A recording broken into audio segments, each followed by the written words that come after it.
Hello, I'm Aaron Lohr. And I'm Caitlin Ondrachuk. And this is the Endocrine News Podcast.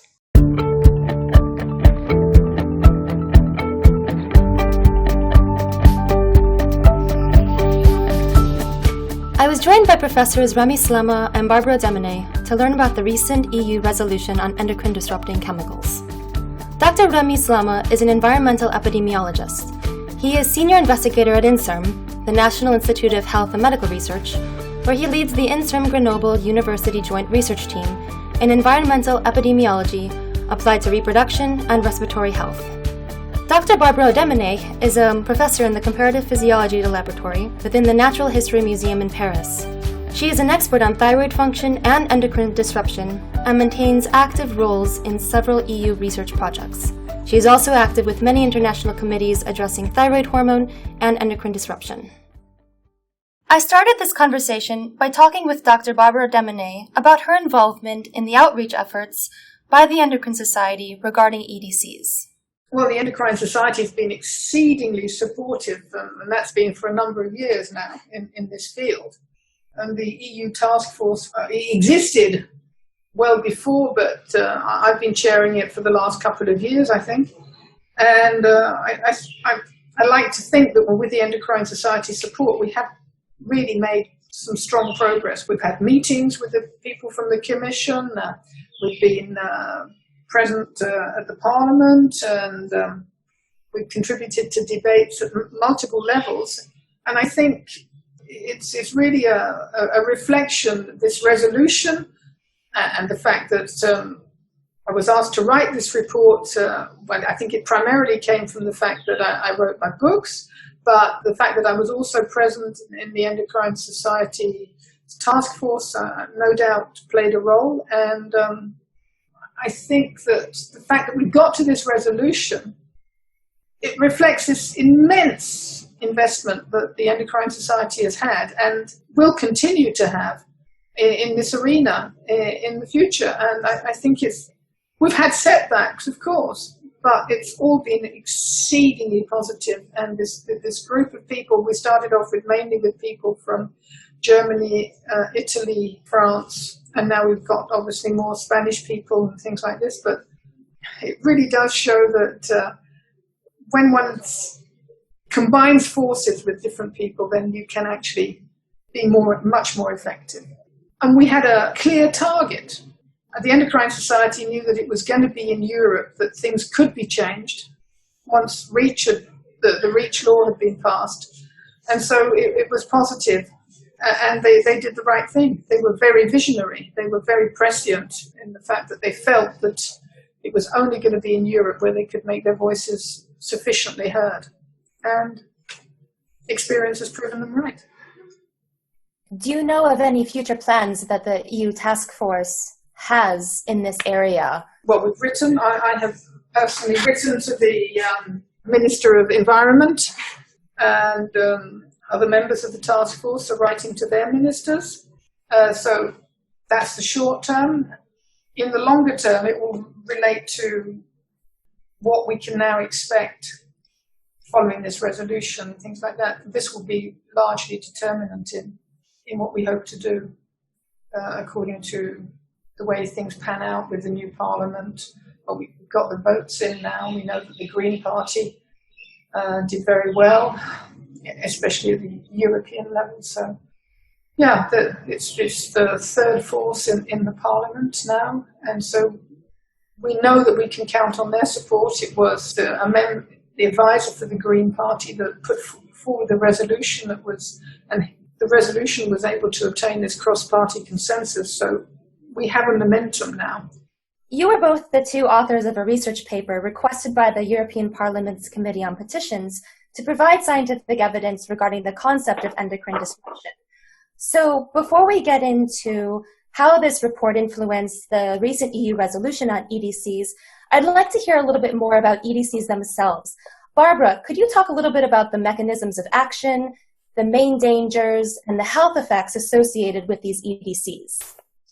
Well, what we underline in the report is what many people in the Endocrine Society know now, that EDCs, or endocrine disruptors, can work at very low doses, as do natural hormones, that we are particularly concerned that so many people today are exposed to multiple chemicals that can have endocrine disrupting effects. And so we have mixture effects that can either have cumulative effects or synergistic effects. And that we know from both experimental studies and from epidemiological studies that these chemicals can have effects which can be, in some circumstances, considered to be adverse, i.e. they are going to affect our health. And we know that there are multiple non-infectious or non-communicative diseases that have been associated to endocrine disruption. The other thing that we really insist on in this report is the cost. I was a member of the group that was set up by Leo Trasandi of the New York School of Medicine to address the cost of endocrine disruptors. We found a massive figure that was in over 100 billion euros per annum just for a handful of EDCs. And a large number of these were related to their effects on neurodevelopment, especially IQ loss. The main ideas that were elaborated in the first chapters about, and I haven't yet got into the mechanisms, but for some EDCs, we do know the mechanisms of action, whereas for others, we are completely ignorant. For instance, where we can observe many effects that would be indicative of thyroid hormone disruption, we don't actually know the mechanism of action. And of course, we have many historical examples of when people were able to act despite the fact that they didn't know the mechanism of action. And this is something that we really need to insist on, that we should apply the precautionary principle more often, even if we don't know the actual mechanism of action. And this is something that is also elaborated in the guidance document for pesticides and, or let's say, plant protection products and biocides, in that it's a biologically plausible concept that has to be shown, not necessarily a mechanism of action per se. And so, as there are plethora of mechanisms of action that can be found for some endocrine disrupting chemicals, for those that we don't know, we can see the adverse effects. And so this is the general tone of these first two chapters that we set out. Remy, could you provide a brief overview of the second half of the proposal, where you talk about suggestions for resolution or the current state of resolution? Well, I can tell about the current regulation of these compounds in the European Union, which is one of the things we have also reviewed in this report. So we know that there are many marketed chemicals, currently above 22,000. This is something we know in the context of REACH regulation. And the regulation is often sectorial. There are specific logics of management, say, for cosmetics, plant protection products, biocides, drugs, etc. However, there's a few overarching concepts and principles, and one important is that some categories of substances, because of the hazards they generate or their physical properties or chemical properties, warrant specific consideration and are handled separately by the regulation. This is, of course, the case of the well-known CMR substances, that is, carcinogens, mutagens, reprotoxicants, and also PBT, the persistent, bioaccumulative, and toxic substances. And endocrine disruptors represent a new class of hazard, a broad hazard class that, as we have reviewed, has entered the regulation in a few areas of the world, most specifically the European Union, which is probably the place in the world where the regulation makes most clearly reference to endocrine disruptors per se, not to specific endocrine disruptors on a compound by compound logic, for example, DDT or bisphenol A. In the EU regulation, it's probably the place in the world where the situation of endocrine disruptors is considered globally as a hazard category. For example, in an important text called the Seventh Environmental Action Program, where it's stated that chemicals should be produced in a way that leads to minimization of significant adverse effects on health and the environment. And that action program had also the stated aim that by 2020, all relevant substances of very high concern, including those with endocrine disrupting properties, should be placed on a rich candidate list, that is the list of substances of very high concern. There are also communications and plans aiming for minimization of overall exposure of humans and the environment to endocrine disruptors. So there are broad references to EDs. And now what we have done in that report is to identify whether the existing regulation was efficient enough to really allow minimizing overall exposure.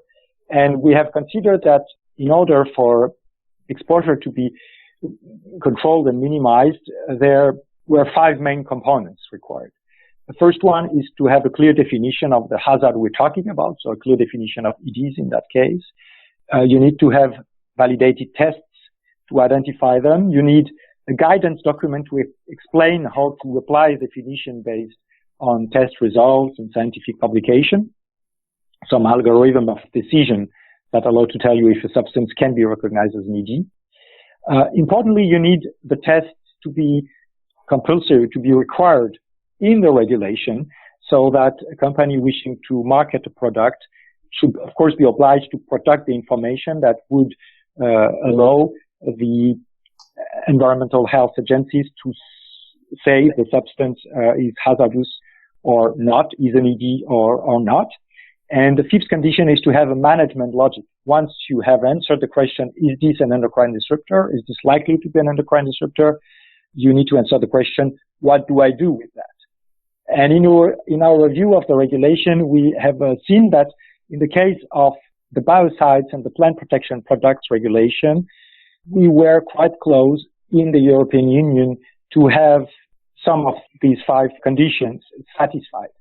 For biocides and plant protection products, indeed, there is no definition of endocrine disruptors. We have some tests, even if they don't cover all endocrine disruptor modalities. Some tend to cover at least the estrogen modality, the androgen modality also to some extent, less so regarding maybe the thyroid modality. There's also a guidance document written by ECHA and EFSA, the Chemical Agency and the Food Safety Authority, explaining how to apply the definition.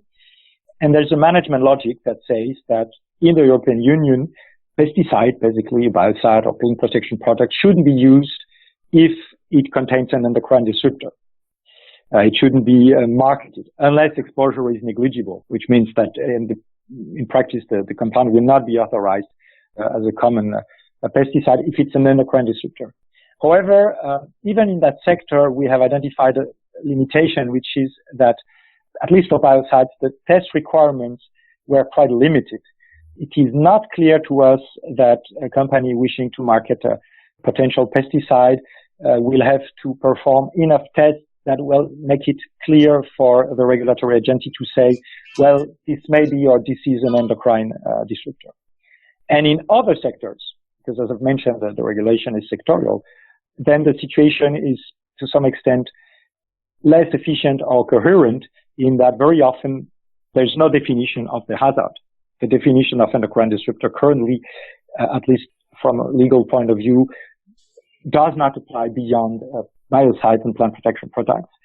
And very often the test requirements are quite low, or the management logic is not specified. For example, the cosmetics regulation doesn't say how endocrine disruptor should be handled as a class by itself, as a broad hazard category, so that it is not clear to us that in this sector we will minimize human exposure, because we know that, of course, cosmetics are a broad category of products that entail human exposure.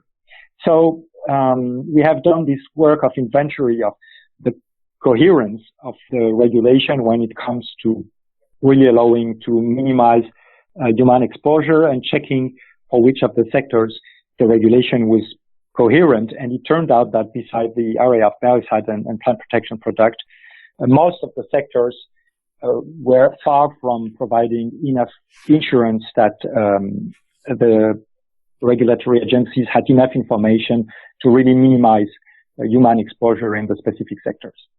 Remy, can you speak a little bit about how EDCs are regulated in other parts of the world? Is there the same level of attention?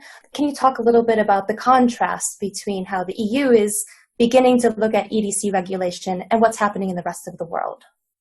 This is not an easy question, but from our understanding, it is quite striking to see that in many highly industrialized countries with rather wealthy or rich economies such as Northern America or a specific part of Asia, such as Japan, for example, there was very little reference to endocrine disruptors as a general category.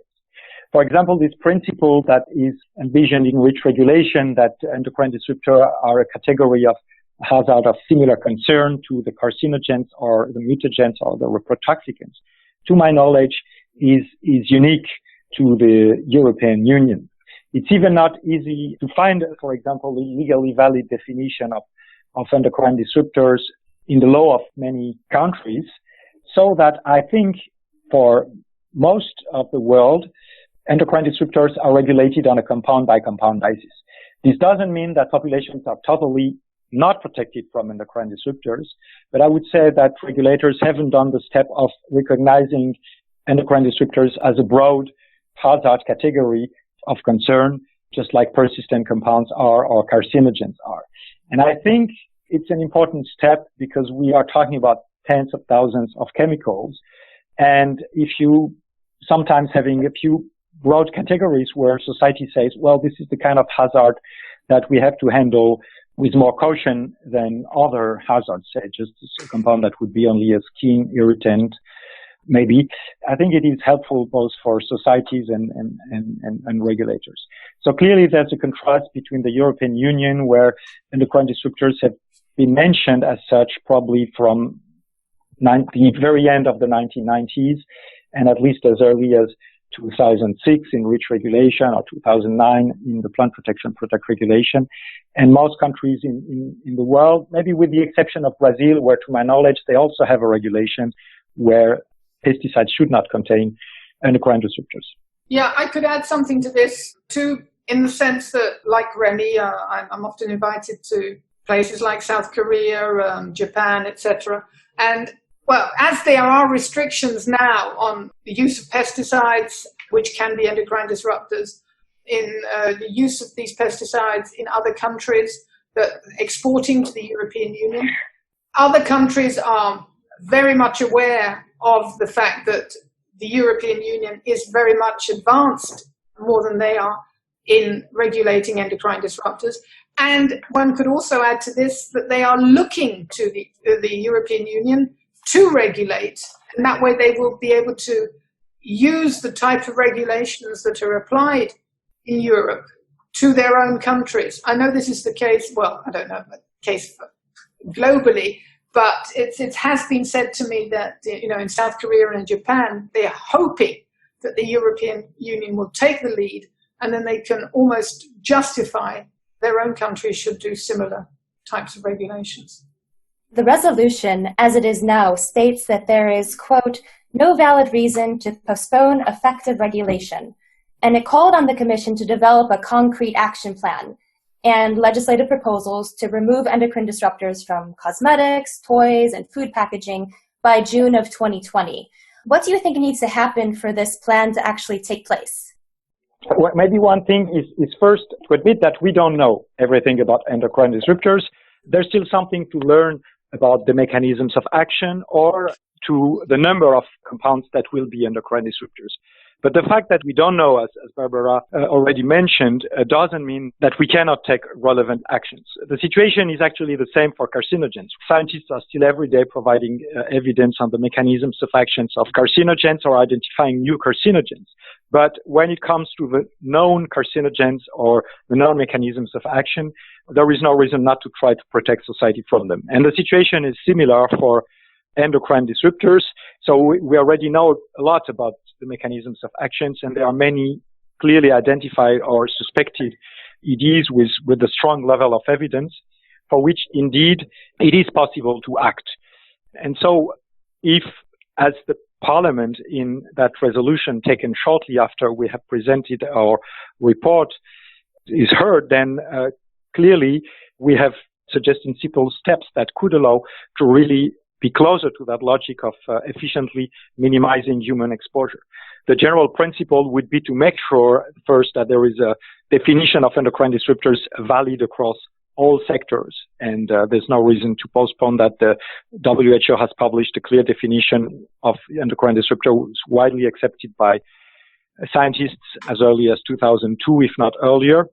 And in addition to that horizontal definition that is valid across all sectors, then there should be also a clear test requirements that make it compulsory for someone who will market a product for which there is likely human exposure to make sure that the company makes tests that would allow regulatory agencies to say, well, this may be, or this is certainly an endocrine disruptor. And then there should also be a regulation logic, that is, once we know this is an endocrine disruptor, what should be done? Can the substance be used to a certain extent? Should it be banned or banned for specific products? So the principles are quite clear, and now the question is how fast the regulations can be updated, which may take some time because of that logic that is very sectorial, which might make sense from a regulatory point of view, but which doesn't make much sense from the point of view of protecting public health, because the chemicals move from one compartment of the environment to the other, of course. Can you talk about any specific actions that you expect the Commission to take moving forward? Well, the Commission is currently carrying out a fitness check, which means that they're going through the current regulations and in different sectors to see where there is room for improvement. And obviously, as we've just underlined, there is obviously a lot of room for improvement. And this is why we argued, but most strongly, for a cross-sectorial definition and regulation of EDCs. So I imagine that they're going to come up with these ideas. The time frame, as Remy has just underlined, is difficult to assess. How the fitness check is supposed to be published pretty soon, isn't it? In September or as early as that, isn't it? It might be later than that, but yeah, but it's supposed to be coming out this year, this fitness check, and after that there are going to be a number of other meetings. There's going to be hearings of public consultation on this fitness check that will be held, and so there'll be a number of actions. Of course, many of the NGOs see this as a means of stalling even the fitness check itself. It could be seen as a way of stalling legislation, and the stakeholder hearings that will be held afterwards can also be seen as either moving forward or stalling on it. But let's hope that they do take up this resolution and move forward. Simple actions include also, for example, that you make sure that all the available tests that exist and that we know allow to identify disruption of the estrogen axis, of the androgen axis, or the thyroid axis be really made compulsory, first for biocides and plant protection products, but also in other areas where human exposure or environmental exposure, because this is also a concern, is possible. Of course, that would imply probably more tests for companies to perform, but I think this is a cost to make sure that we don't have regrets later and induce adverse health effects or environmental damage that are very difficult to reverse afterwards. Yeah, this is, we have been able to show quite clearly that there's an increase in the number of reproductive cancers, there's an increase in obesity and type 2 diabetes. In each of these cases, we have been able to show, other scientists have been able to show that they are related to endocrine disruption. We know about IQ loss and increased risk of autism and ADHD, according to whether the child is exposed in utero to particularly substances that disrupt the thyroid hormone axis and therefore affect brain development. This has been shown for a number of organophosphate chemicals, such as pesticides such as chlorpyrifos. It's also been shown for flame retardants such as PBDEs. And so another category is, of course, reduced fertility and cryptoorganism, orchidism in boys. Cryptoorchidism can lead to testicular cancer, has been linked to testicular cancer. Again, it's also been linked to phthalate exposure in utero, has been linked to reduced fertility. So you've got a whole spectrum of non-communicable diseases that have been quite clearly shown, as I've said already, by epidemiology and by animal experimentation to endocrine disruption. So there is enough evidence to be able to start to apply the types of regulation that Remy was just referring to limit human exposure. What are the new research directions that are taking place in the field? What are academic scientists currently working on in this area? Both of us are involved in these new research projects that the European Union has financed.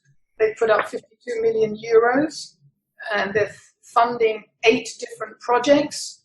And at least 4 of these projects looking at thyroid hormone disruption, new screening tests for thyroid hormone, and or new ways of looking at brain development or neurotoxicity. There's others that are looking at metabolic disorders and female reproduction. These are the main areas that the Commission wanted to see new research projects. Sorry to interrupt you, Barbara, but there are many other areas. I mean, absolutely. Yes. A basic question is, for example, to better characterize human exposure. So in the USA, a beautiful approach is that of the CDCs, the ENHANE study, which has allowed to document exposure to many potential endocrine disruptors over the last decades. And the CDC keeps on updating the list of compounds they are taking into account. In many parts of the world, we don't have such detailed information on the extent of exposure of the human population. In Europe, there are initiatives such as the Human Biomonitoring HBM4EU project, but I would say that we don't have the wealth of information provided in the US by ENHANE. So in terms of monitoring human populations and the environments, there is still things to learn. In terms of trying to better characterize those response functions in humans, there are many challenges because many of the currently marketed suspected endocrine disruptors are non-persistent, and the ancient epidemiological studies, those from the past, usually characterized exposures in ways that tend to probably underestimate the effect of compounds, not taking into account their variability. And we know that there are ways to improve that and to more efficiently characterize exposure simply by collecting not one biospecimen per subject, but several biospecimens per subject. And having more robust dose response function in humans would be relevant to have a better view of the overall health impact and associated cost of exposure to endocrine disruptors, because currently we have only a limited view of that. And there are many other areas, of course, in the report. We also, of course, mention the question of the possible multi-generational effects of endocrine disruptors. We all have in mind the historical example of diethylstilbestrol, for which there were effects in the pregnant woman who was prescribed diethylstilbestrol, in her offspring, and also possibly in the grandchildren of the woman who was prescribed the drug. And so the question is, are there many other compounds for which such multi-generational effects are possible in humans? And we know from the animal studies that this is quite likely for some compounds, actually. We made a number of other suggestions for research needs. We, besides the dose-response functions of EDCs in humans, we underlined effects on the microbiome, the need for better chemistry, for research into chemicals that are more readily biodegradable. There are so many mechanisms that we don't understand and modalities, how endocrine disruptors could be affecting. There's so much focus on androgen, estrogen, and thyroid, and yet we don't have any information about other secondary messenger systems that are dependent on endocrine pathways. There is a need to broaden our scope and to think about which other modalities could be involved in endocrine disruption. We didn't mention this, but effects on mitochondria, for instance, which could be related to metabolic disease. We have very little information on these areas. Are there specific proposals that are being funded by Horizon 2020 that are also related to EDC? Yeah, I mentioned that there are 8 currently funded. Both Remy and I'm involved in 2, and Remy's involved in 1. I've also alluded to the Human Biomonitoring Project, which will also provide information on many suspected endocrine disruptors. There was also a call on the exposome, and since the exposome concept corresponds to all exposures to which one is exposed from conception onwards, this will of course include endocrine disruptors with many other types of hazards, of course. So the exposome call will also provide probably around 50 million euros of research fund later this year. Clearly there is room for large research projects as we are moving towards also consideration of a larger and larger number of compounds simultaneously, as we are also trying to move towards the consideration of possible synergies between these compounds. We will need both for toxicology and human studies, larger and larger studies, which indeed implies quite strong financial support if we want to provide clear answers and not small studies with uncertain answers. Before I let you go, is there anything that I've missed or that you would particularly like to share? I would just like to underline how supportive the Endocrine Society has been. I mentioned this before when we were talking about the task force. I really should underline yet again how supportive and how useful the Endocrine Society's role has been. And in relation to that, I could add that the endocrine disruptors world is really a fascinating research topic that has unfolded from the 1990s and actually from earlier on, even if the term of the expression of endocrine disruptor did not exist before the 1990s. I think just like we have an international agency for carcinogens that is an independent agency aiming at reviewing the existing evidence and classifying each compound in terms of their possible carcinogenic effect, it would be relevant for more coordinated international independent effort in the area of endocrine disruptors, possibly with the development of an agency or whatever structure in charge of independently reviewing the evidence and providing unambiguous answers to the population that want to know if a compound is likely to be an endocrine disruptor. Thank you very much for your time. If there's nothing else, I'm just really appreciative of this conversation. I look forward to speaking with you in the near future. Okay. Thanks very much, Kathleen. Okay. Thank you very much. Thank you. Thank you very much. That's all for this podcast. Thanks for listening. To learn more, check out our thematic issue on endocrine disrupting chemicals. You can find a link to that issue in this episode's description at www.endocrine.org/podcast. There you can also listen to our previous episodes. Thanks again for listening.